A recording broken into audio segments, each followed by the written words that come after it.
Hello guys, কেমন আছো সবাই? আশা করছি সবাই ভালো আছো, আমিও ভালো আছি। আমি একটু বেরোচ্ছি রিলেটিভসের ঘরে যাওয়ার জন্য। অনেক দিন থেকে ওরা বলছে যাওয়ার জন্য, বাট সময় হয়ে ওঠেনি, তাই জন্য আজই যাচ্ছি।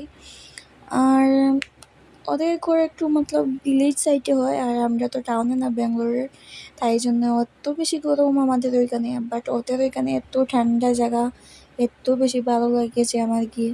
আমার তো আসারই ইচ্ছে করছিল না, ওইখানে থেকে যেতে ইচ্ছে করছিল আমার। একটু ঠান্ডা জায়গা কী বলবো, এদিকেও তারপর ওদের জন্য কিছু নিয়ে নিলাম, একটা বাচ্চাও আছে ওইখানে, আমার নাতিন হয়েও। আমার ভাগ্নের মেয়ে নাতিনই হয় না, তাই জন্য আর কি। এই বয়সে আমি নানুও হয়ে গিয়েছি, সব কিছু হয়ে গিয়েছি, নানু দিদা সব কিছু। তারপর আর কি খেয়ে দিয়ে রাত্রে 7টার দিকে বেরিয়ে পড়লাম আবার ঘরে যাওয়ার জন্য। দেখো, একটা গাড়িও নেই রাস্তায়, একটা মানুষও নেই, একটা দুটো গাড়ি পাওয়া যাবে শুধুমাত্র, গাড়িও দেখা যায় না, এত ফাঁকা রাস্তা থাকে ওইটা, এত ঠান্ডা জায়গা। ওকে গাইজ, আজকের জন্য এতটুকু, টাটা, বাই বাই, দেখা হবে অন্য ভিডিওতে।